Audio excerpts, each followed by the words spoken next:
Hello, everybody. Welcome to Planet FPL, the world where everything revolves around Fantasy Premier League. My name's Suj. My name's James. Tuesday after the bank holiday weekend, James. Yeah, recording again for the second time this morning. Yeah, we had just wasted 5 minutes of our life explaining. 15. It wasn't as long as that, surely. And we realised that the mics weren't recording. So we're going to try and do it all again. Tuesday being People's Poll Day, James. We had our full podcast yesterday for anybody that wanted the rundown of all of the 6 weekend fixtures. If it makes you feel any better about the lack of FPL points that you may have scored at the weekend. But today... Some of us are on monster scores like 23 here. Well, listen, you're above average by 5 whole points. That's 30% above average. I'm above average for a lot of things, like weight, for example. I thought you were going to try and go down the height route there for a second. Definitely not. So... people's poll today, and for once, it's not always an FPL related people's poll, but today is chips. Definitely going to have some chips for lunch. Do you want to give us the runners and riders and the thoughts around this question that you posed yesterday? Yeah, so there's a lot of people on Wildcard, and for those who aren't on Wildcard this week, they may well be on it next week, like me and Suj may well be. Although, as I found out over the last 15 minutes or so, Suj might be wildcarding in Gameweek 38, but we'll come back to that. There are 4 options, or were options, available in the People's Poll vote. The idea for those wildcarding this week with the intention to free hit in 36. Same for those wildcarding this week to free hit in 37.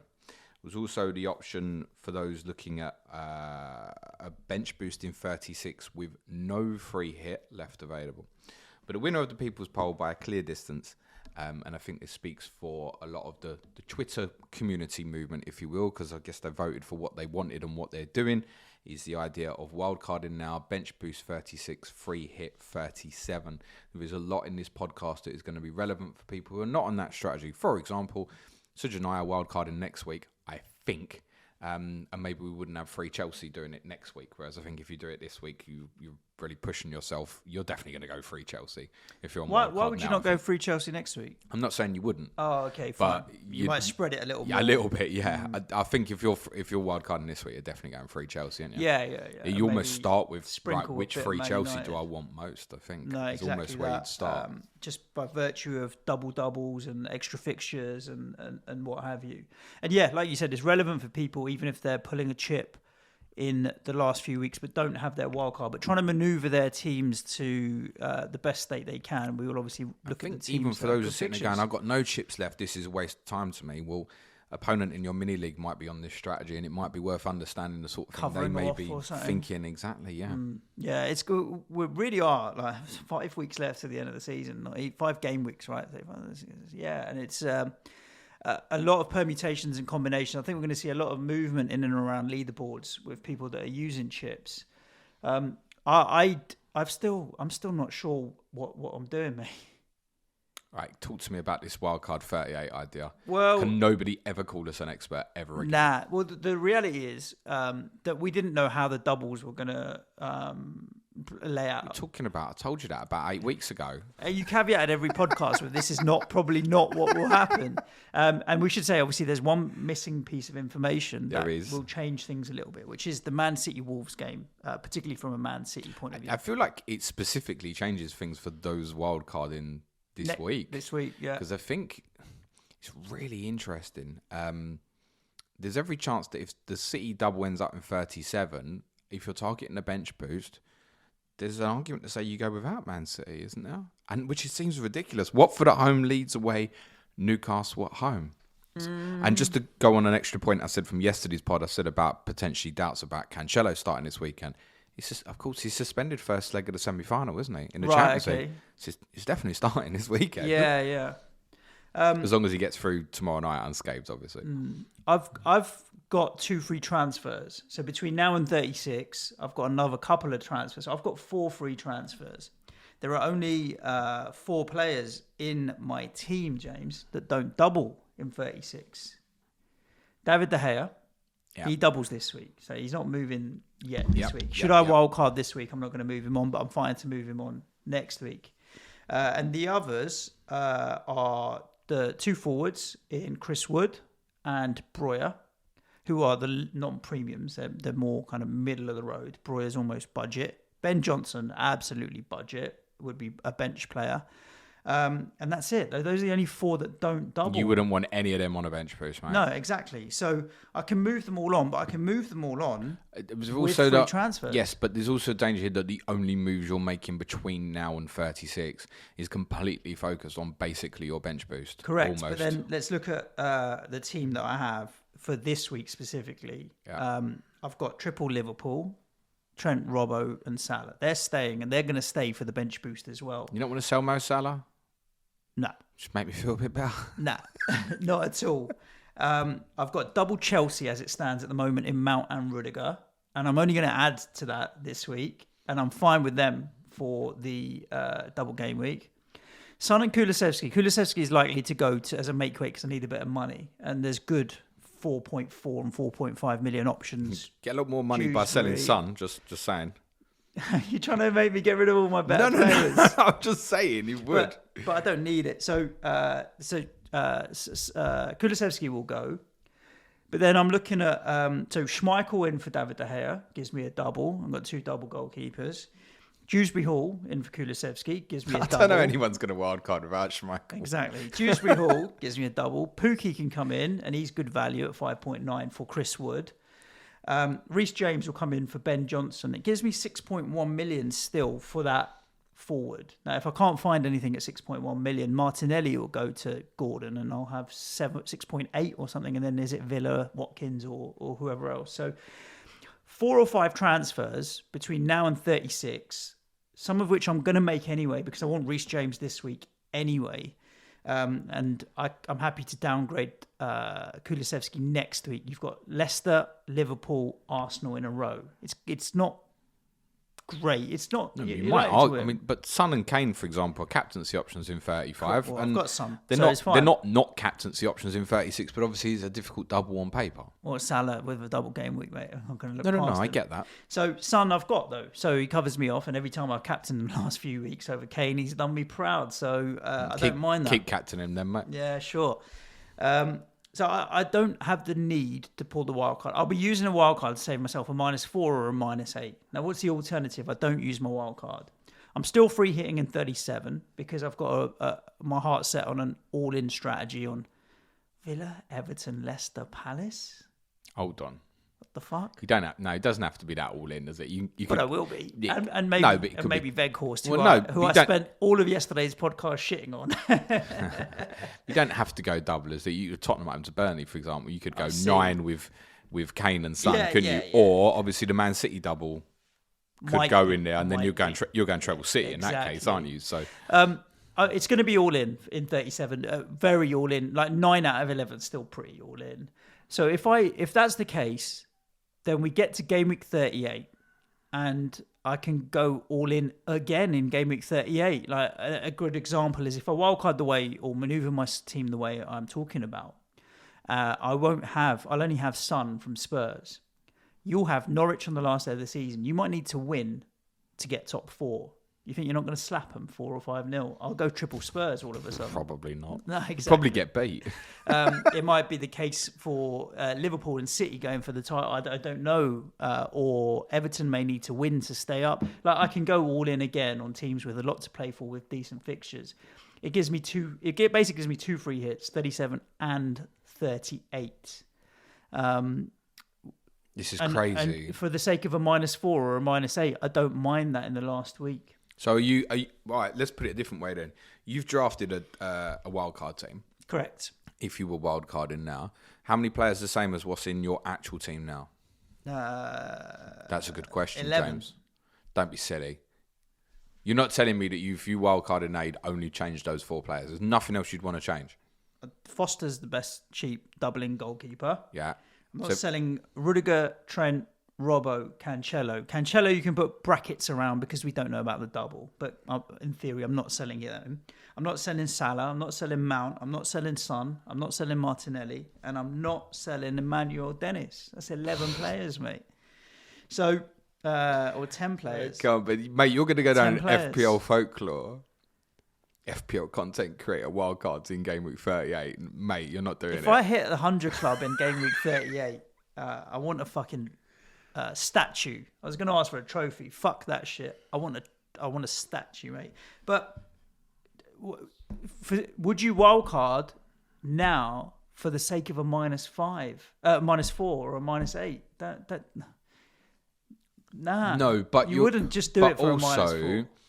Between now and the setting of 36, which, let's be honest, the majority who have held their wild card left is partially, possibly to, certainly if you're bench boosting, is partially to set for it. Okay. So in your case, interestingly, would you even be better off not bench boosting in 36 because all your movements are going to be focused towards the bench boost?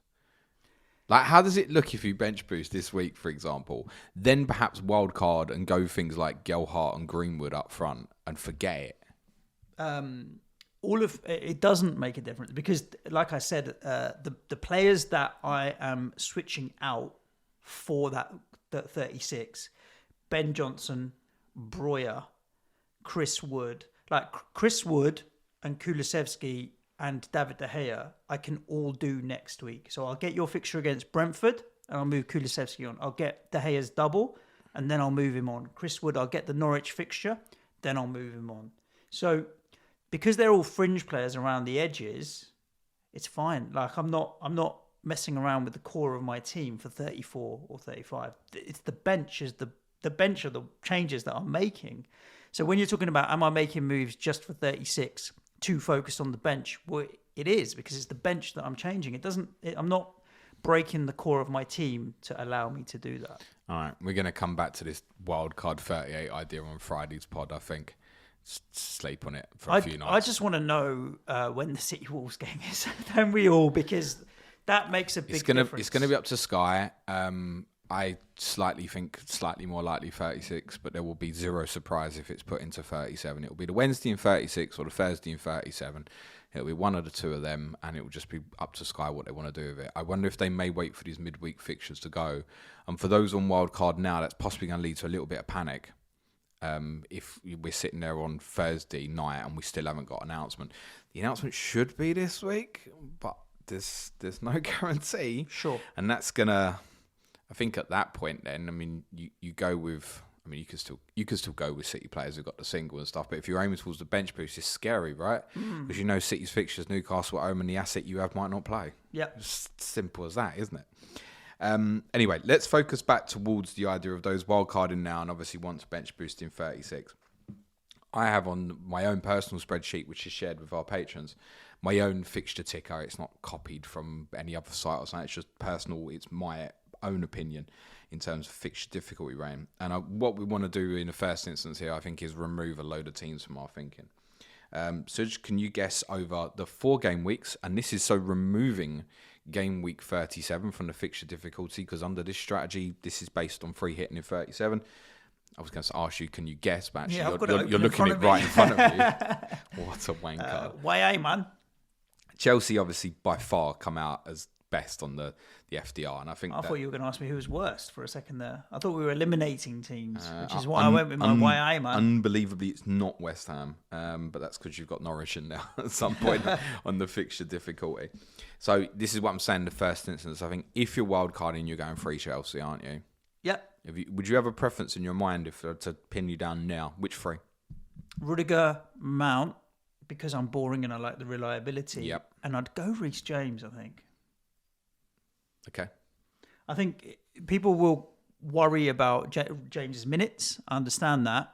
But 3 games of James versus 5 games of Havertz. Could it be the same points, mate? Because he's obviously got 2 ways of racking them up, clean sheets and attacking returns. So I think over the course of the 5-6 games that they've got, James Havertz as a debate will end up being equal. Havertz, Werner, I think would be under strong consideration. I think there's a few obviously what considering. What price is Werner? You know, he's so off radar. I think he's at 8.4. Well, he's off radar. I might be buying him this week. Yeah, he's definitely one to consider because of the dearth of quality at the forward bracket. Werner, 8.4 is a little much for my liking. So you'd go Mount over Havertz? I own Mount, so I'm kind of. I get that. Yeah, but Mount. Yeah, I think I would take Mount over Havertz. Mr. Reliable. So can I read this tweet from Andy Teach Mode? Sure. Our friend, who said, which Chelsea midfielder you go for says a lot about you. And arguably, you could have this, basically Havertz versus Mount. And you could arguably have this same debate for Reece James versus Rudiger as well. He says, if you go Mount, you're sensible. You have a steady wage, probably a wife and kids, reliable, watches very safe porn, has a mortgage pension. That's you. If you go for Havertz, you're exciting, go-getter, still single, don't need porn, live on credit cards, life of the party. Okay. I think the reference there is what I often say to people is, like, what type of manager are you? Do you want to go for it? If we had Pranil late riser sitting here and we're saying, right, go on, Havertz on Mount, couple of weeks, where do you think he's going? Oh, he's going Havertz. All day long, mate. He is. All day. He doesn't need porn. That's the way he would go. But I think me and you would go to Mount, don't we? We've got Mount. Rings on our fingers. I'm going Mount, mate, all day long. I just wanted to check one thing.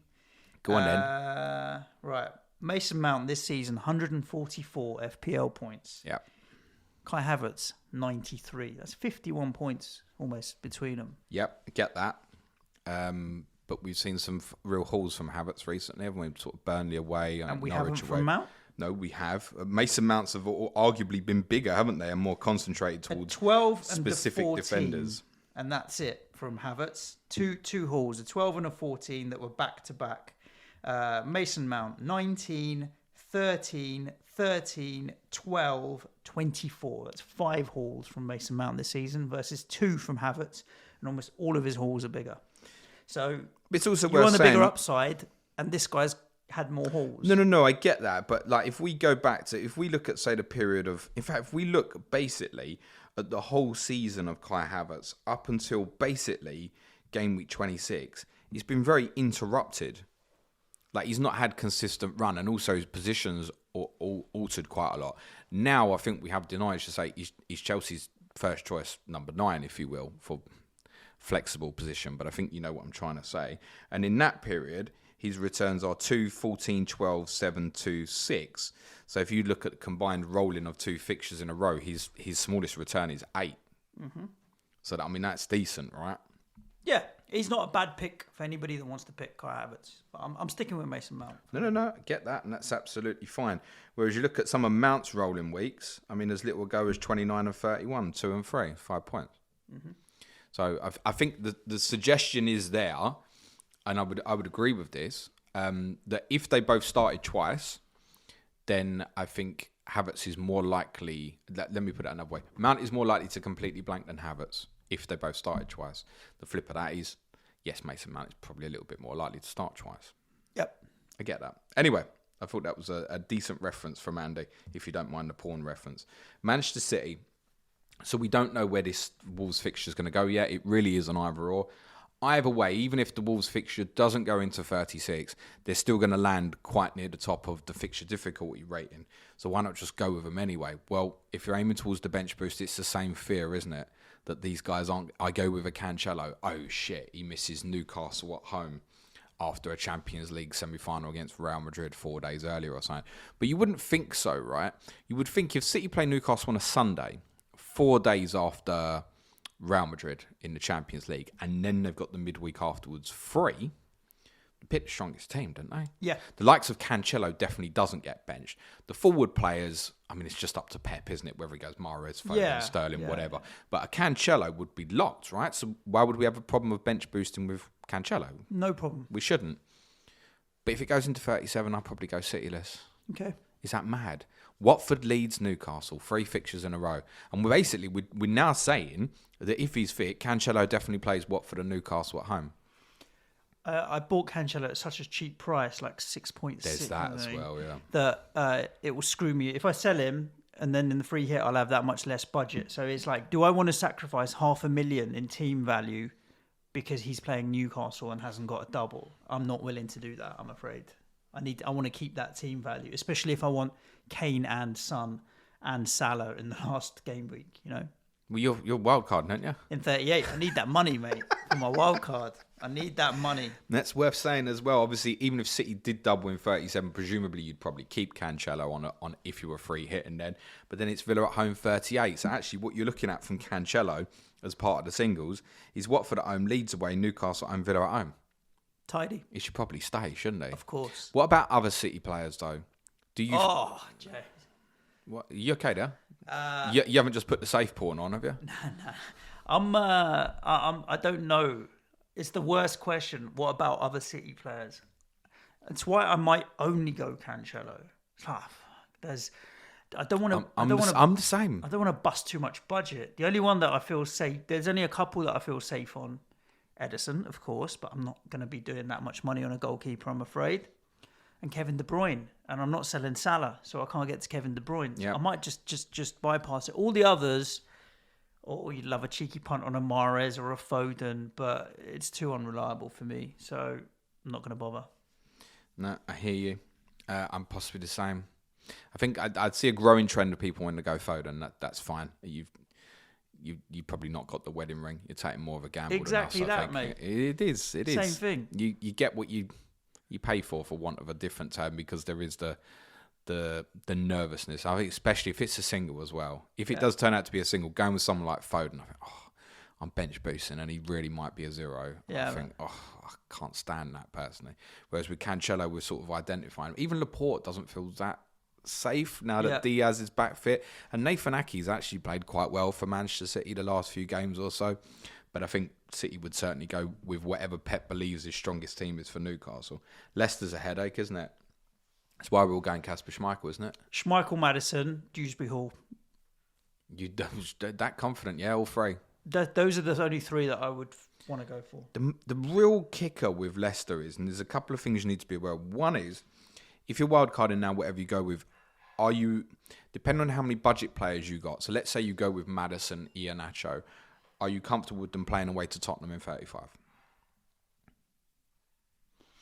And this is something we're going to have to think about even more next week. They have their Conference League semi-final. Let's add that in as well. Where it's in between the two legs. So even worse. Yeah. Even worse. That's the point. So then do you want to go with that Maddison, Iheanacho, Harvey Barnes, wild card into that and go, I've got these players starting away to Tottenham. Is that So then I think Leicester assets will possibly affect how many budget players you go with, which is quite like Dewsbury Hall being one of the budget options as well. But then realistically, I know he's playing in quite a high position at the moment. What are the serious expectations from him? Mm-hmm. But then realistically, if you're bench boosting with a 4.4/4.5 million midfielder, your expectation anyway is 4 or 5 points, isn't it? So anything he gets on top of that in a bench boost is great, isn't it? So I think that's fine. But then take my scenario, and I'm not trying to push my wildcard 38 on people because they probably don't worry, have it. No one else is doing it. But quite straightforward as, okay, so we've established that for me to get to my bench boost team is just a -4. Well, if I don't use my wild card, which means I can keep David De Gea for Brentford at home over Kasper Schmeichel with Tottenham away in 35. Like, that might be 4 points difference there. It saves itself. That means it's now suddenly become a neutral to get there. And you were talking about, like, am I working too much towards bench boost? Well, it means I can time my transfers, that I don't need to go all in on the wild card in 35. I can stagger half in 35, half in 36. And the ones in 35 that stay with better fixtures may end up stacking up more points. Well, De Gea versus Schmeichel in that game week, I'd fancy Schmeichel, De Gea at home to Brentford over Schmeichel away at Leicester. You mean away to Tottenham? Away at Tottenham. Yeah. Leicester obviously playing away. But that's the other problem with that double for Leicester. Everton at home and Norwich at home. You want it. You want it. I mean, I think if for those who were free hitting 36, you'd have to go with 3 of them. You'd have to chase some upside on that and go something like Schmeichel, Maddison, Iheanacho. You'd have to. I think for the wildcarders, it's a little bit different because you have to be conscious of manoeuvring that Tottenham fixture first as well, and then you're trying to manoeuvre your assets plan. I'm seeing a growing trend for people saying, I'm not going to go with Leicester, I'm not going to go with Leicester. But I think for those who are waiting like me and you next week, there's still going to be a real urge to look beyond the Tottenham fixture and look at that double and go, there's got to be something in there. The thing is with them as well, let's say you go with Maddison. Let's say he only plays once. Fine. You've got James Maddison at home to Everton or Norwich. I mean, it's all right, isn't it? He's not going to not play unless he's injured, right? He's going to start one of them, surely. And the same applies to Iheanacho and even like Daka and stuff.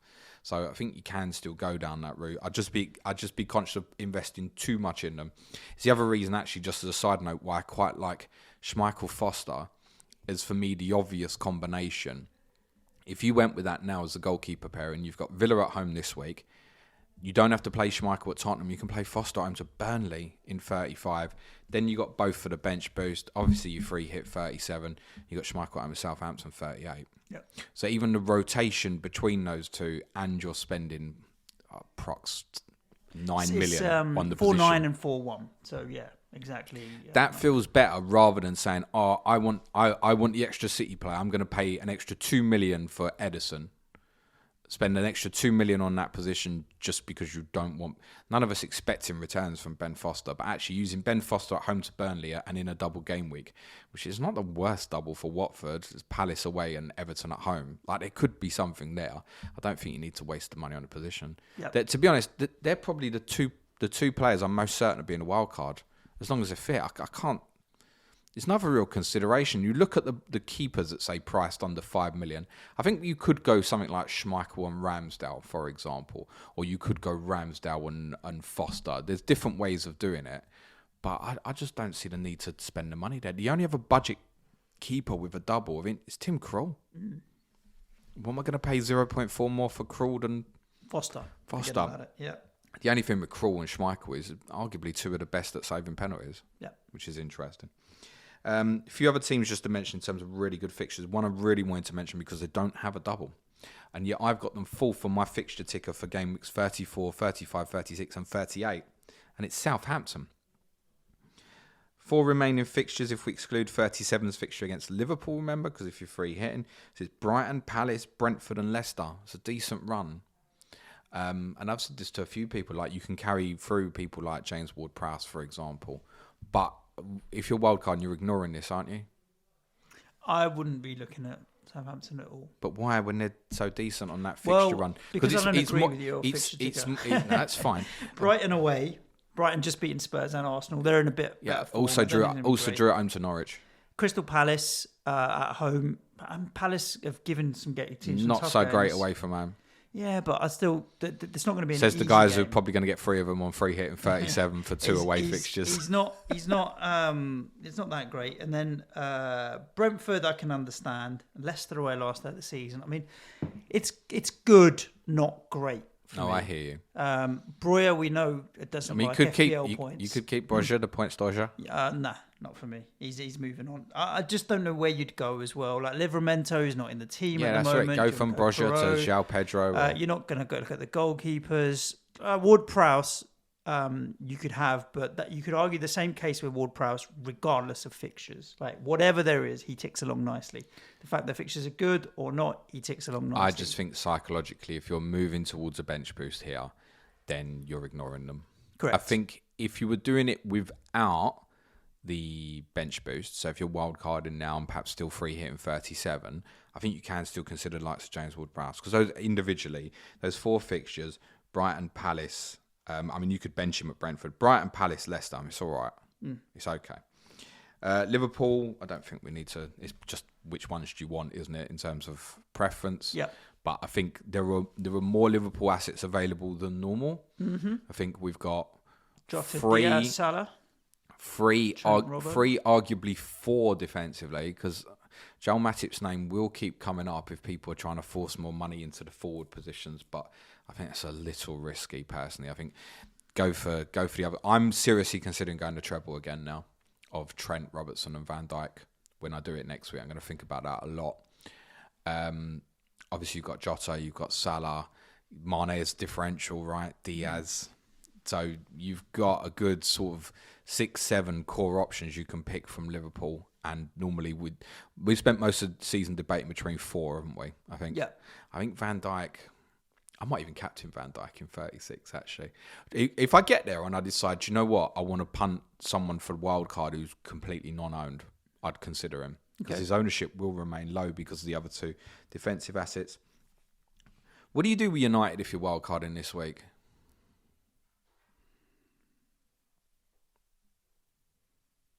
Do you ignore them? I think the answer is ignore. I'll tell you what I would do. Arsenal away, Chelsea at home is a bad double. I think, yes, I agree with you. But it's also a good 35 fixture at home to Brentford. Brentford are not... No. I don't disagree with you. They're on a great run. Brentford at home for Manchester United is a decent fixture, mate. Not Not looking at them defensively, other than David De Gea, only because he's already there. They're not keeping clean sheets at the moment, particularly. I would. I think if I was wildcarding this week, I'd go with Bruno. And I explain why. It's not from a captaincy perspective, because I think you captain a Chelsea player this coming week. Or to be honest, I would probably prefer you captain Mo Salah rather than Bruno Fernandes' double this coming week, in all honesty. But I look at it and go, it gives you another option for 35 double. And what it gives you is excess movement. And what I mean by that is if you have a player like Bruno sitting there and you walk into problems in game week 36, or something suddenly changes your mind and you've gone without Kane and I need to go back to Kane, or you decided to go without Salah, I need to go back to Salah, then Bruno is an enabler that kind of allows you to move anywhere. Yeah. We always say, and this goes for everybody, we're all going to make mistakes. There isn't. I've never seen a perfect wild card where someone's gone and picked the best 15 players available for the next 3-4 game weeks, because there will be someone who suddenly appears. Jordan Ayew will get like 5 goals for the remainder. Do you know what I mean? Something random will always happen. Don't go and get Jordan Ayew. But I think Bruno, if you land on 36, you've got his double, you've got Brentford at home, and then you land there and he's a definite sell. One fixture away to Brighton when you've got all these other powerful doublers around you. And if it means moving to Salah or Son, or it means downgrading to Jota and moving the money up somewhere, I would like the idea of getting there and you've got that excess that allows for mistakes, allows for injuries, suspensions, because 2 weeks is a long time if you're setting up for that bench boost. And I think being able to move the Bruno money is quite a clever way of thinking of doing it, actually, because you would definitely sell him. Yep. But you could do the same with Salah or Kane. I'd rather just go Salah than go Bruno. No, but all I'm saying is my point is, when you get there, if you're struggling for the money for whatever reason, something's happened, you're obviously not sacrificing Mo Salah at that point, are you? No. You're going there knowing that Bruno Fernandes is your sacrifice, and you could line it up and say, if I have no issues, I'm moving Bruno to Heung-min Son, for example. Similar amount of money, right? Even a little bit cheaper, it will be affordable. And if something else happens, you can shove it in different ways. That's all. That's what I think I would probably do. Otherwise, I'd ignore. I'd still go Schmeichel. That specific example was even. I'd still go Schmeichel and Foster rather than De Gea. Yeah, agreed. On Wildcard for sure. I just wouldn't want to book that in as extra transfer if I'm lining towards a bench boost. I don't like booking in Fernandes to Son potentially either.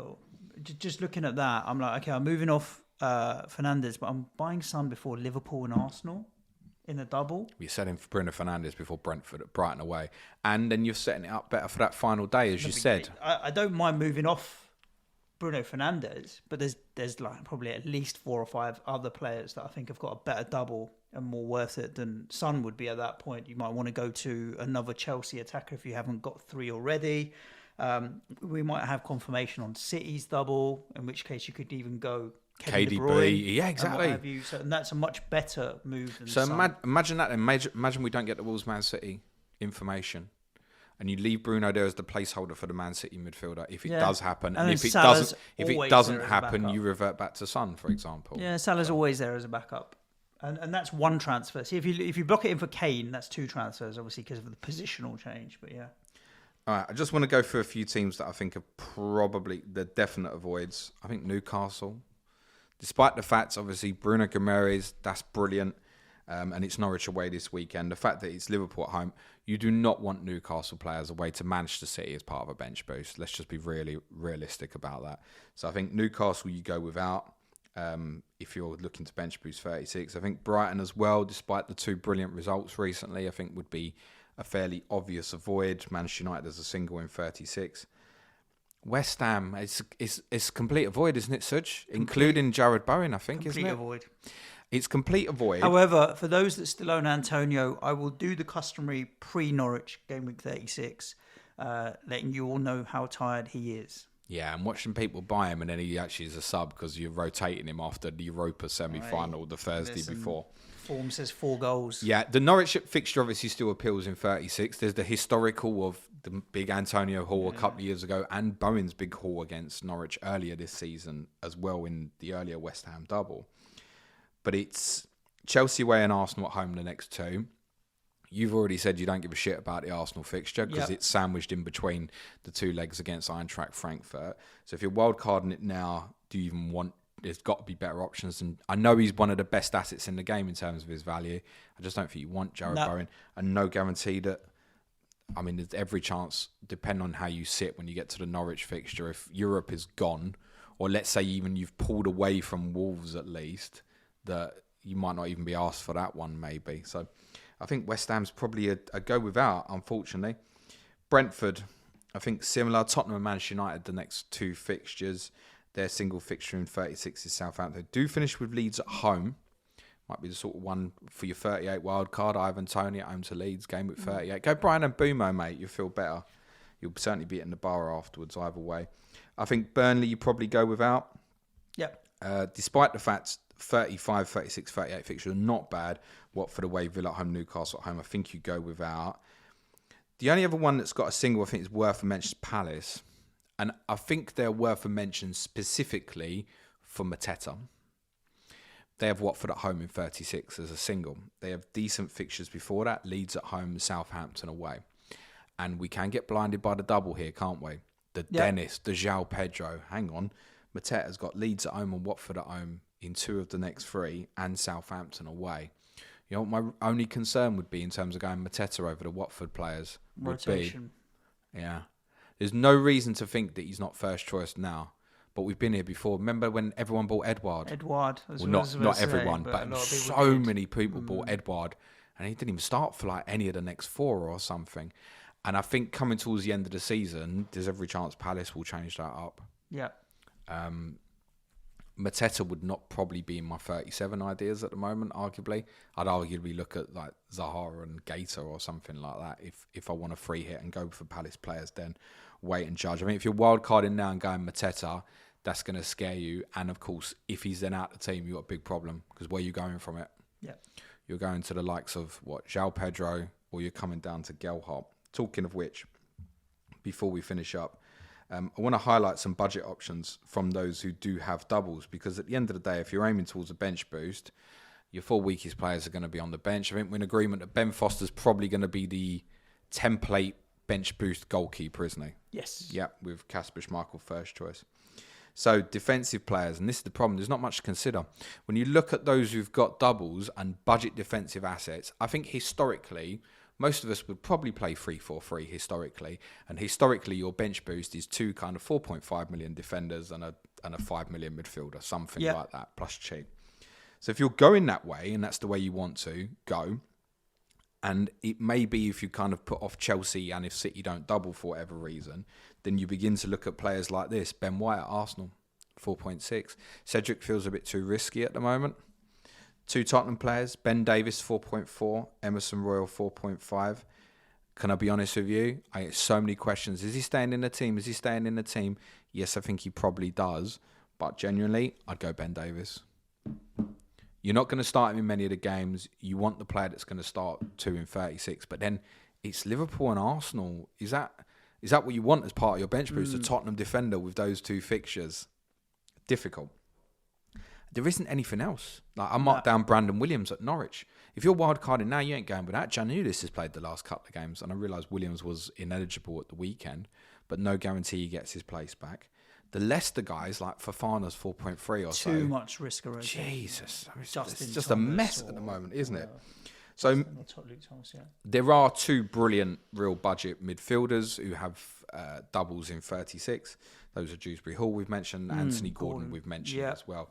So if you were looking at a 4-3-3 or a 5-3-2, those 2 are on the tin, aren't they? Mm-hmm. They've got to be. Gordon's double is Watford away and Leicester away, the other way around. But it's not terrible, is it? No. And he looks first choice at the moment, doesn't he? Yeah. Forwards.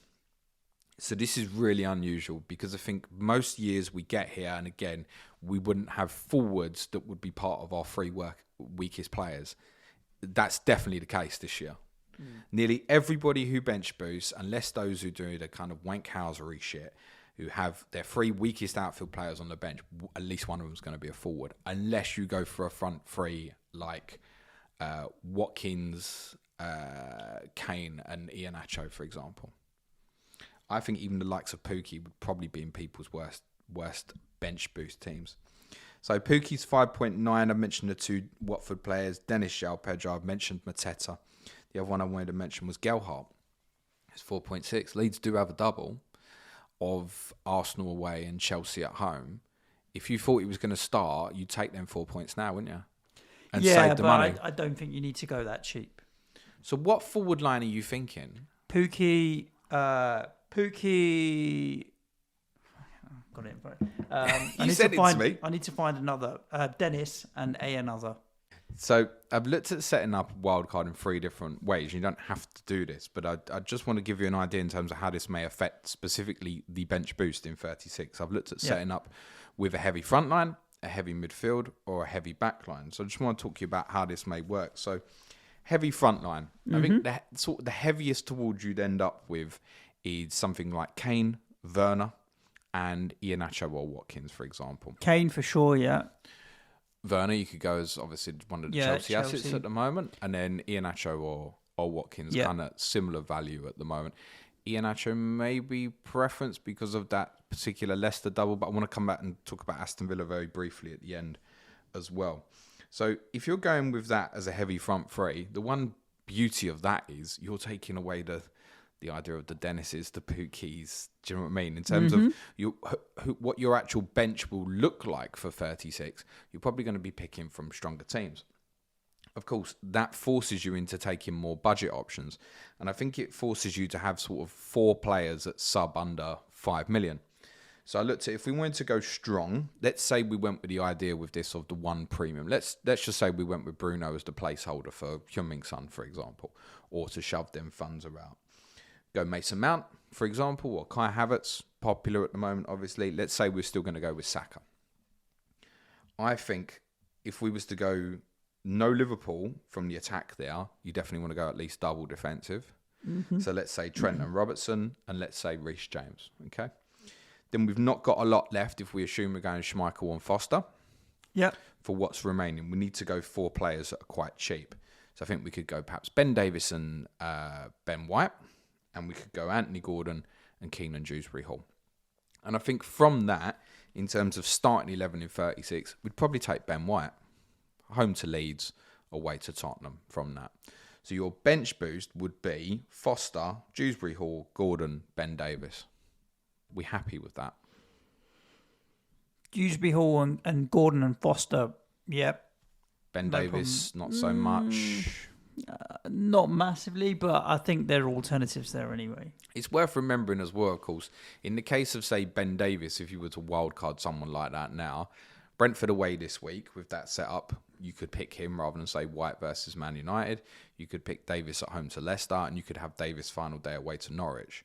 So you have to factor that sort of thing into your thinking. Once you break down the 3 singles on either side, and okay, then he's part of your bench boost. All right, what's your expectation on that week? Probably nothing at Liverpool. Is there a chance for a clean sheet at home to Arsenal?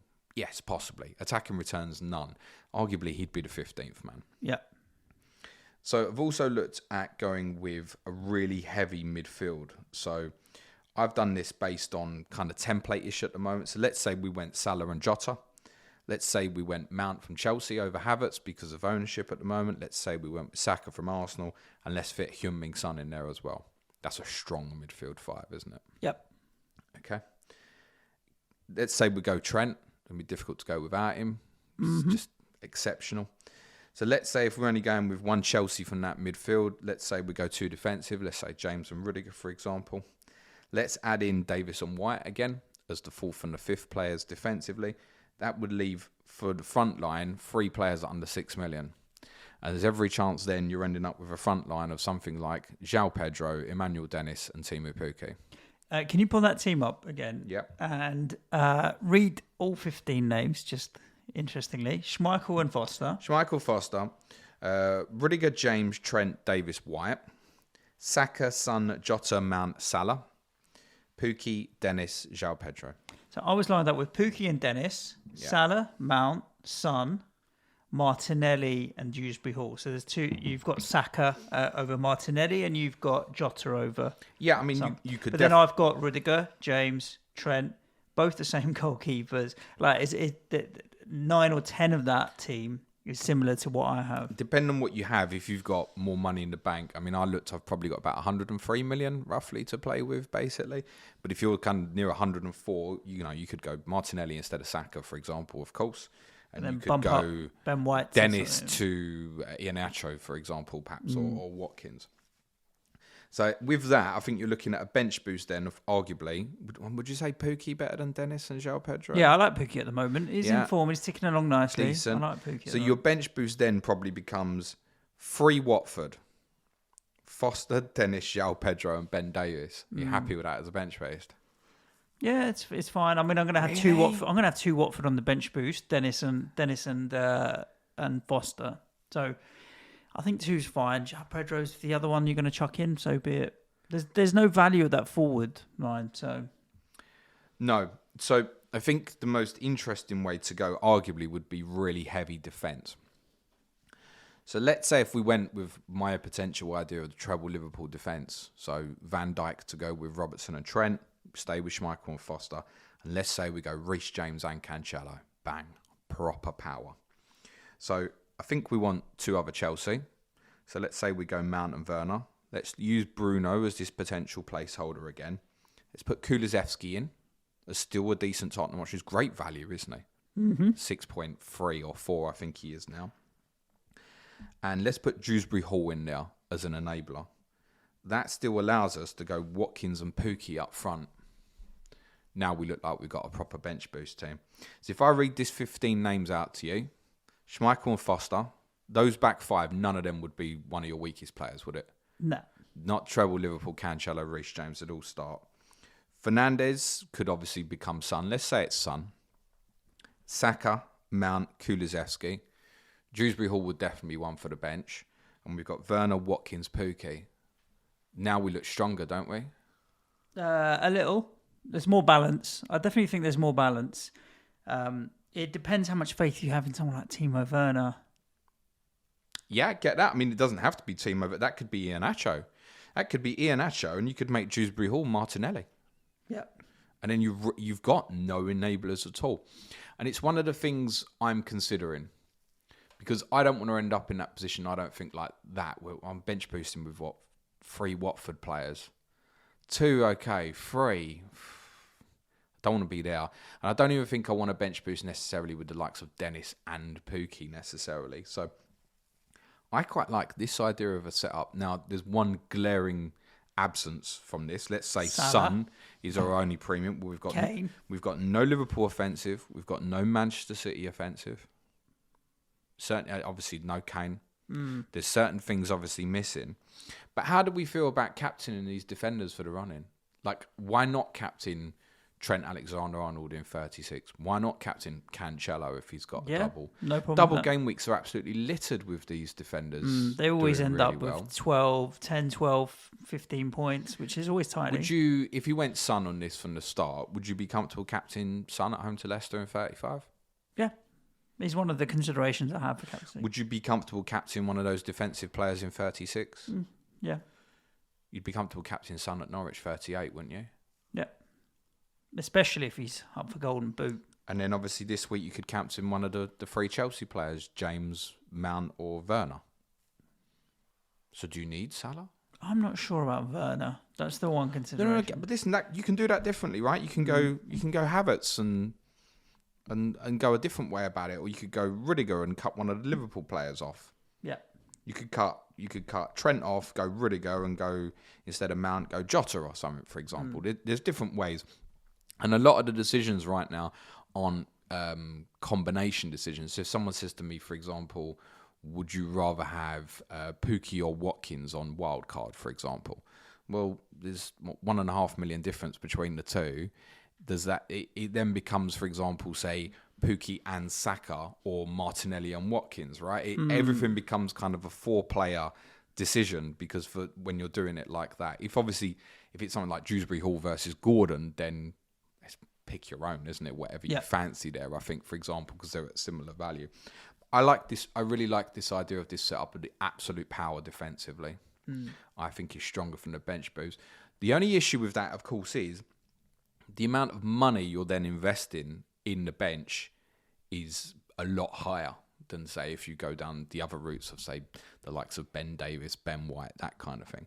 How much money do you think should be invested in a bench? Because remember, if you're setting up for this now, a lot of these players are going to be on your bench, not just for the bench boost, but in 3 other game weeks as well. Yeah, that's the difficulty with going early. Yeah.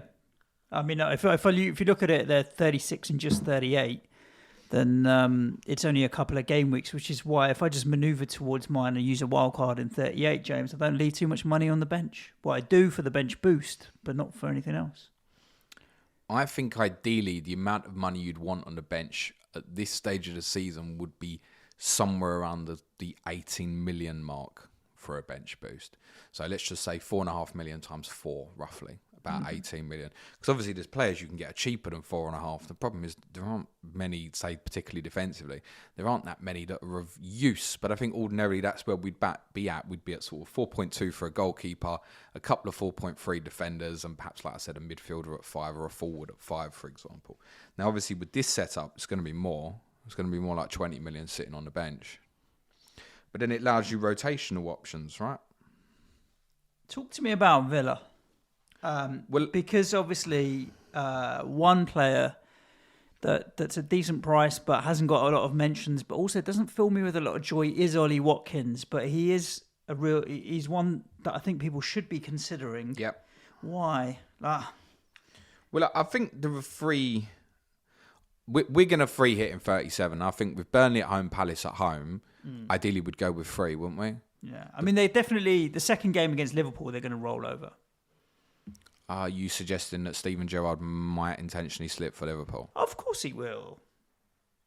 But what if he wants to prove it the other way? Nah, of course he Or will. will Liverpool fans never forgive him? Steven Gerrard's going to roll over and have his belly tickled. I thought Steven Gerrard was going to win Liverpool the title at the Etihad in Game Week 38. Steven Gerrard is going to have a quiet word with Jurgen Klopp and say, look, I'll let you score 4 if you let us score 3, and at least it'll look... No, conspiracy theory's out the window. I'm joking. He's not going to roll over. Ollie Watkins' returns haven't been there for a while, mate. I think Villa are going to be really, really popular for those who are obviously without the chits. We're talking about Leicester and Everton's doubles, 36, 37. Obviously, Villa have their own one, right? And Villa's is more attractive. It's the Liverpool fixture in 36 that is off-putting. And I'm just not big on Villa's double in 36 full stop. The first fixture's Burnley away. He's 7.4 million as well. Watkins. But I think Coutinho is obviously a strong consideration. And I think Matty Cash as well would be the standout one. I think 5.2 for the rest of the season. Because also, interestingly, with Villa, they've got Leicester on Saturday. And subject to whatever the Leicester team is at Everton on Wednesday night, may they rotate again against Villa before the first leg against Roma. Admittedly, there's 5 days gap, but I think Leicester have obviously had this intense period of Thursday, Sunday, Wednesday, Saturday. We can expect a little bit more rotation from them. So could you use a Cash, Coutinho or Watkins at Leicester at the weekend? Yes, I think you absolutely could. Game week 35 is Norwich at home. So if you're running through... You're going Leicester away, potential rotation for Leicester. Norwich at home, 36 double, 37 double is great. The consciousness is 38 away to Man City. And I'm conscious, and I think I'm not giving any credibility to your wildcard 38 idea, but there were a few teams who, like Villa, go to Manchester City. Everton may have some interest, particularly for those who are perhaps making transfers in 37.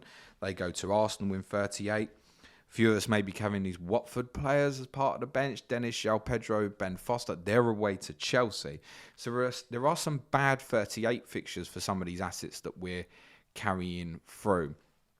I'm not sure I'd want to invest big money on the Villa player, knowing that I definitely want to get rid of it in 38. Any thoughts on Jacob Ramsey over Dewsbury Hall and Gordon? He's a couple of pips more. So 4.4 is KD. 4.5 for Gordon. He's 4.7. But if I said Norwich at home, Burnley away, Palace at home, Burnley at home, either side of Liverpool, those 4 fixtures are better than Everton and Leicester. How do you feel about the idea of a bench boost that would be Foster, Dewsbury Hall, Gordon and Ramsey? Can you bench 3 midfielders? Can you play 5-2-3? 5-2-3, yeah. For people like me that have a free hit and a wild card for 37 and 38, go for it. But I don't. Nah, it's not for me. Because I want Salah and I want Son and I don't want to lose Mount. There's too many good midfielders there that are worth it. Probably does hit you the basic limit though. Oh yeah. Of looking for, again, my target bench boost would be 16 points. You've got 4 bench players. If they play twice, no return, 16 points. Yeah. You know it probably won't be that good, but also one of them probably will return somewhere, right? I don't know. You could go down that route. Then I think midfield-wise, you probably go Salah and Son. Yeah. It probably does work for you. Then you go heavy defence and you can decide what sort of money you put into midfield. But it also feels a little bit ridiculous. That said, I feel like a few of the midfield options that we'd really want have been cut off, like Bowen. I think he's incredible value, and it's not to sit here and say if you've got Jared Bowen you should sell him, because Jared Bowen can return in any game. He's been brilliant all season, but I just don't think you go that way wildcard straight into Chelsea, Arsenal, City single, and then City single. It's not great. No.